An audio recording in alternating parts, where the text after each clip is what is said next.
बिस्मिल्लाहिर्रहमानिर्रहीम। अस्सलाम वालेकुम नादरीन, आप यूट्यूब चैनल देख रहे हैं। मैं इमरान ख़ान हूँ।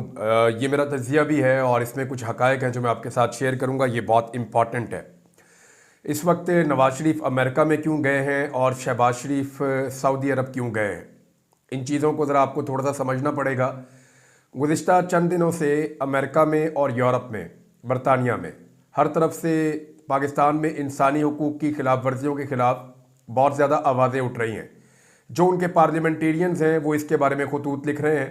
62 के करीब जो अमेरिकी कांग्रेसमैन हैं उन्होंने ख़त लिखा जो बाइडन को, और जो बाइडन को वो ख़त मौसूल हो गया है।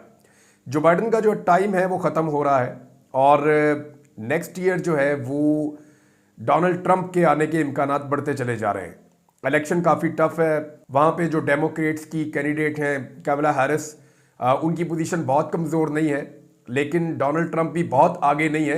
लेकिन फ़िलहाल आप ये कह सकते हैं कि इस वक्त डोनाल्ड ट्रंप कुछ आगे चल रहे हैं।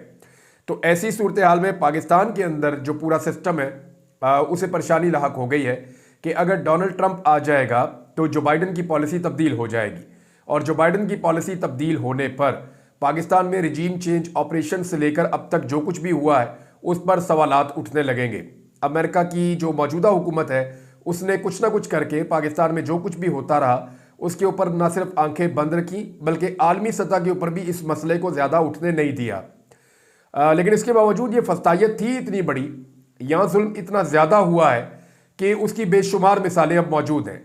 नवाज शरीफ क्या लेने गए अमेरिका में, ये मैं आपको बताऊंगा, और शहबाज शरीफ क्या लेने गए सऊदी अरब में, ये आपको बताऊंगा। एस्टेब्लिशमेंट इसमें क्या कर रही है और पीएमएलएन के लिए और पीपल्स पार्टी के लिए परेशान होने वाली कौन सी चीज़ें हैं, ये सब आपको बताता हूं। लेकिन फस्तायत की एक मिसाल और मैं आपके सामने रख देता हूं। मैंने आपसे बताया था चौधरी इम्तियाज़ जो मंडी बहाउद्दीन से एमएनए बने थे और उन्होंने 2 लाख से ज़्यादा वोट लिए थे। बहुत बड़ी तादाद में लोगों ने इनको वोट डाले थे और ये एमएनए बन गए थे। इनके ऊपर एस्टेब्लिशमेंट दबाव डाल रही थी कि ये वोट डाल दें आईनी तरमीम के हक में। इससे पहले इनको गिरफ्तार किया गया, उसके बाद फिर इन्हें अगवा किया गया, फिर इनकी वालदा की वीडियो बाकायदा मैंने ही जारी की थी और उसके बाद कुछ दिनों के बाद इनको रिहा किया गया, लेकिन इन्हें एंटी करप्शन के हवाले कर दिया गया। बाद में जब ये आज़ाद हुए तो ये खैबर पख्तूनख्वा चले गए और वहाँ पर रूपोश हो गए और इन्होंने इमरान खान से गद्दारी से इनकार कर दिया। इनके घर वालों के ऊपर क्या गुजरी है उसकी सिर्फ चंद झलकियाँ हैं जो मैं आपके साथ शेयर करता हूँ। इनकी भाभी ने जो स्टेटमेंट दिया, अगर आप उसको सुन लें तो आप हिल जाएं। आप ये सोचने पर मजबूर हो जाएं कि क्या पाकिस्तान के रियासती इदारे जो ये क्लेम करते हैं कि वो माओ और बहनों की इज्जत के रखवाले हैं, उन्होंने क्या वाकई इज्जत की है? जो चीज़ें उन्होंने बताई वो मैं आपको बता देता हूँ। वो ये कहती हैं कि 11 अक्टूबर की रात को हमारे घर के अंदर 15 से 20 अफराद ने धावा बोल दिया और उन्होंने ठुड्डे मार मार के हमारा दरवाज़ा खुलवाया मेरे कमरे का, ये ऊपर टॉप पे रहती हैं। फिर उन्होंने बताया जी मेरा 11 माह का एक बेटा है और 9 साल की एक बेटी है और मेरे शौहर घर पे नहीं थे। ये भाभी हैं जी एमएनए साहब की, और इससे पहले जो है वो इनके शौहर एमएनए हुआ करते थे, जो मेरे पास इंफॉर्मेशन है उसके मुताबिक। तो इनके शौहर घर पे नहीं थे। इनके शौहर को ढूंढने के लिए जो है वो नामालूम अफराद आए थे। उन्होंने इनकी 9 साल की बेटी को घुटने से पकड़कर घसीट कर बेड से उतारा और इनके बेटे को भी बाजू से घसीट कर बेड से नीचे गिरा दिया और फिर इनकी बेटी को तस्वीर दिखाई उसके वालिद की और पूछा कि ये कौन है। तो बच्ची ने बताया जी कि मेरे बाबा हैं। तो उन्होंने कहा ये किधर है तुम्हारा बाप, बताओ ये कब आया था।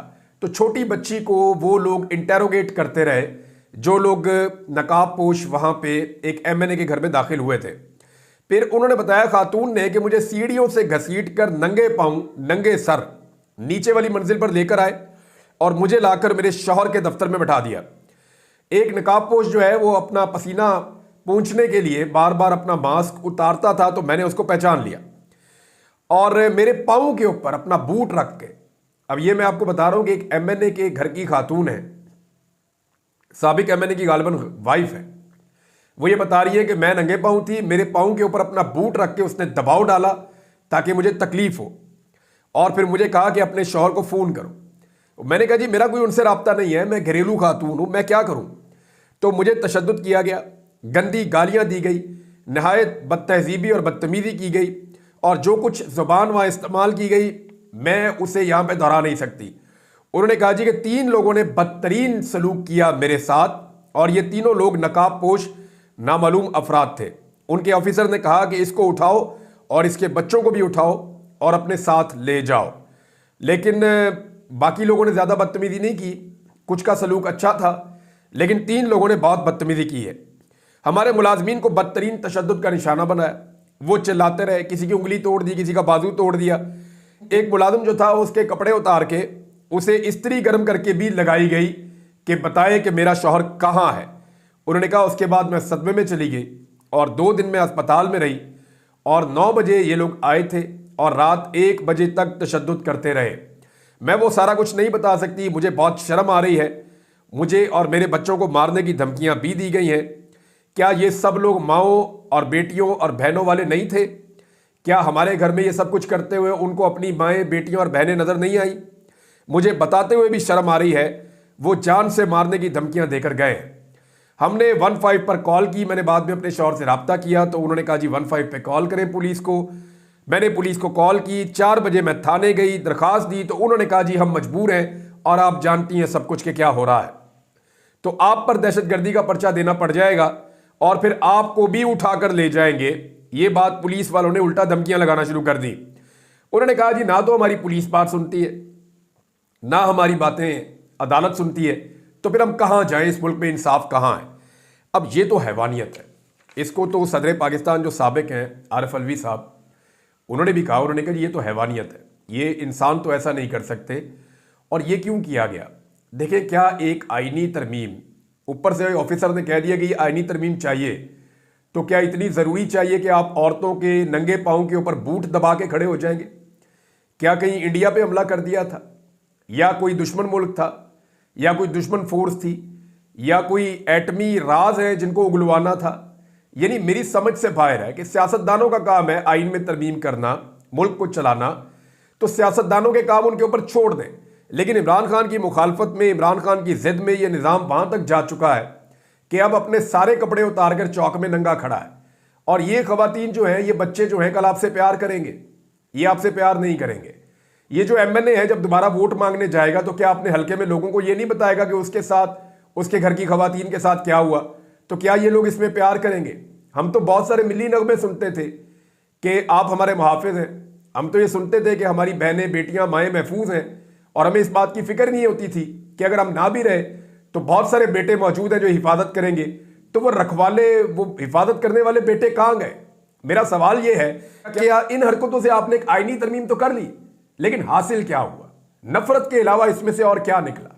लोग दूर होते चले जाएंगे, अपने इदारों से लोग नफरत करेंगे, और ये बदकिस्मती से खुद ऐसी सूरत पैदा कर रहे हैं जिससे लोग मुतनफर हो रहे हैं। अब ये खातून की जबान तो बंद नहीं कर सकते, आज नहीं बोलती कल बोल देती, परसों बोल देती, आहिस्ता आहिस्ता बाकी लोग भी बोलेंगे, वो बताएंगे उनके साथ क्या हुआ है।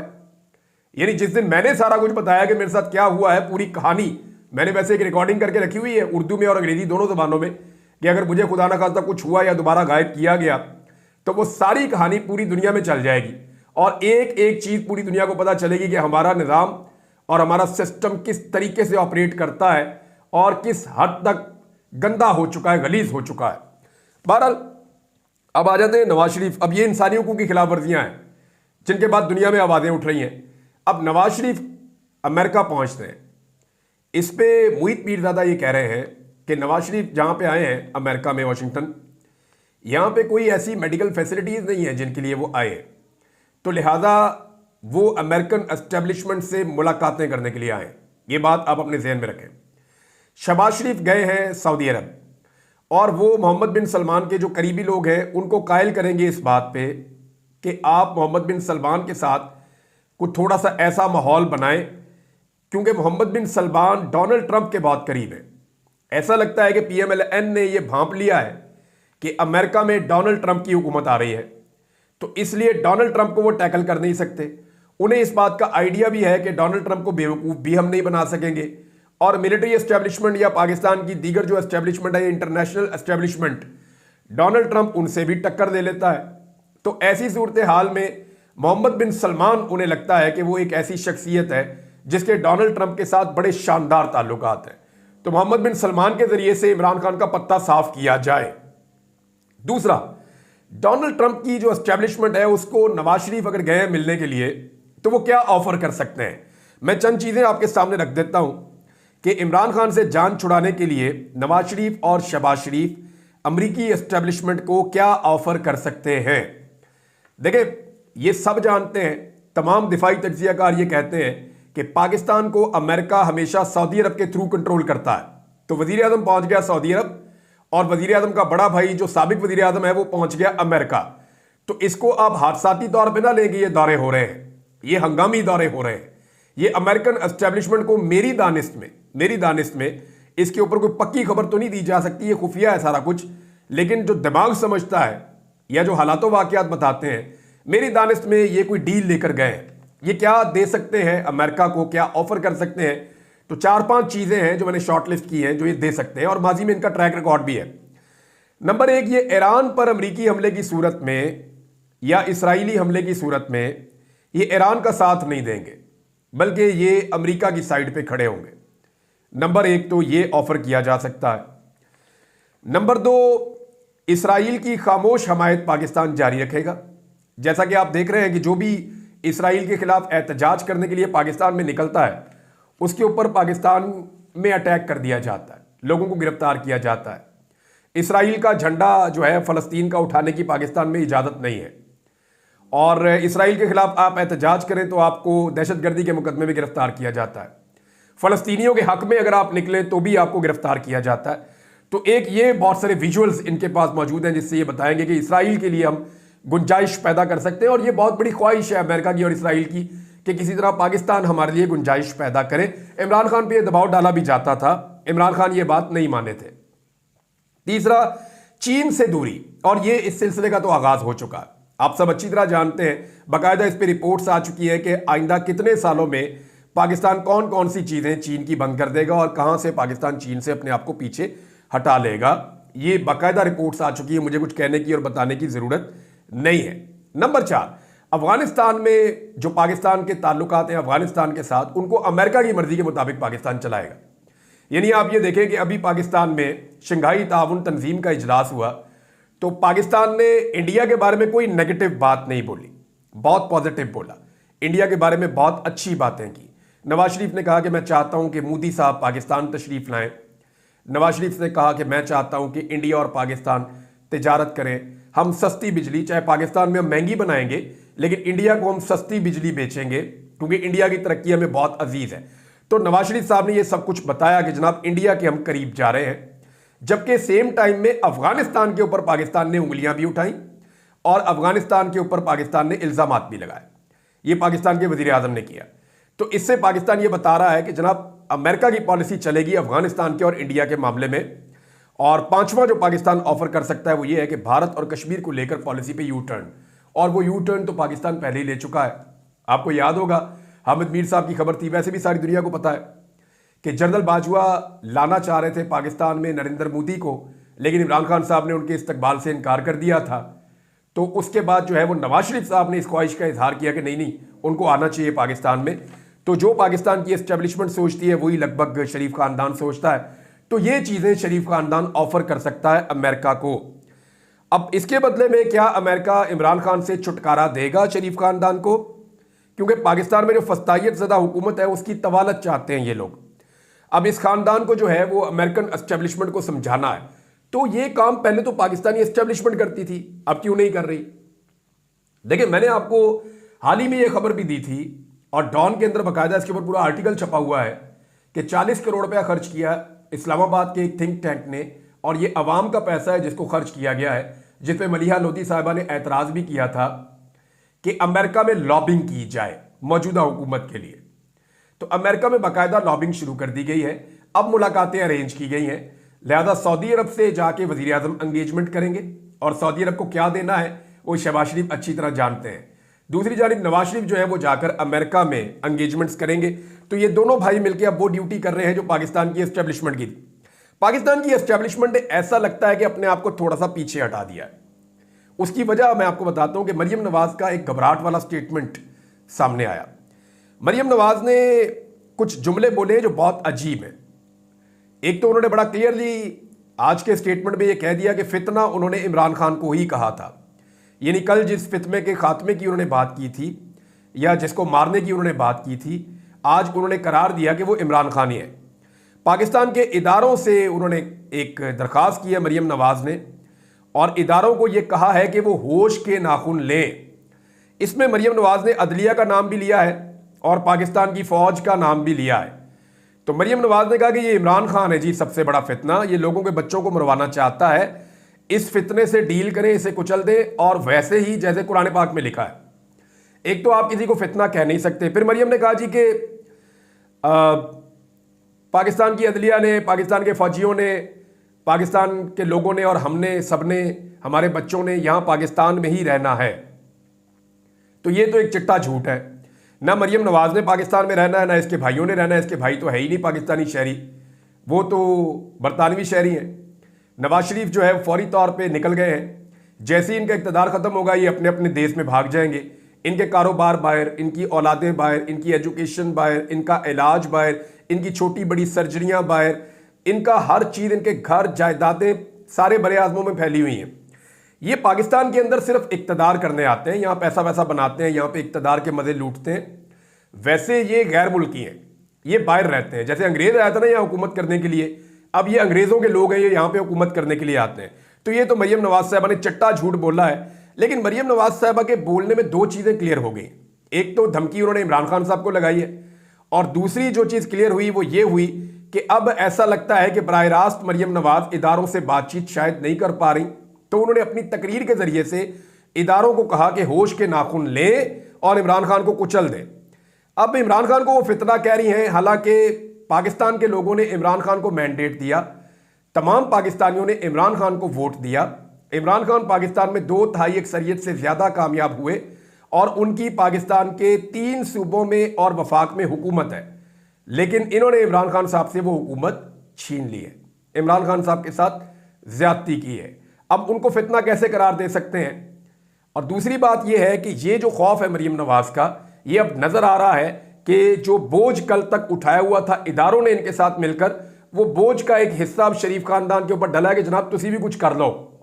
तो मुझे नहीं लगता कि इनकी डील मिच्योर हो पाएगी अमेरिका के साथ। अगर डोनाल्ड ट्रंप आता है तो इनके लिए काफ़ी मुश्किलात होगी, क्योंकि ओवरसीज पाकिस्तानी वहां पे मियां नवाज शरीफ और शहबाज शरीफ से ज़्यादा बेहतर काम कर रहे हैं। दूसरा, इमरान खान साहब के बहुत सारे साथी भी अमेरिका में मौजूद हैं और वो वहां पे दिन रात इमरान खान साहब के लिए लॉबिंग भी कर रहे हैं और हकायक लोगों के सामने रख रहे हैं। मरीम नवाज की धमकियों के बाद पाकिस्तान तहरीक इंसाफ का रद्देअमल भी आया, और तहरीक इंसाफ का रद्देअमल यह है कि अब आला अदलिया से हम रुजू करेंगे, हम इन धमकियों को सीरियसली ले रहे हैं। इमरान खान साहब के साथ पहले जुल्म हो रहा है और इसके बाद खतरात बढ़ गए हैं। पाकिस्तान तहरीक इंसाफ ने मुतालबा भी किया है कि इमरान खान साहब को खैबर पख्तूनख्वा की किसी जेल में शिफ्ट कर दिया जाए। ये जनाब अब तक की सूरत हाल है। कुछ चीज़ें और भी आपके साथ मुझे शेयर करनी थी, लेकिन मैं यहाँ रोक देता हूँ, इस वीलॉग को बहुत लंबा हो जाएगा, वरना नेक्स्ट वीलॉग में और चीज़ें आपको बताता हूँ। अब तक के लिए इतनी, अपना ख्याल रखिएगा, अपने इस चैनल का भी। अल्लाह हाफिज़।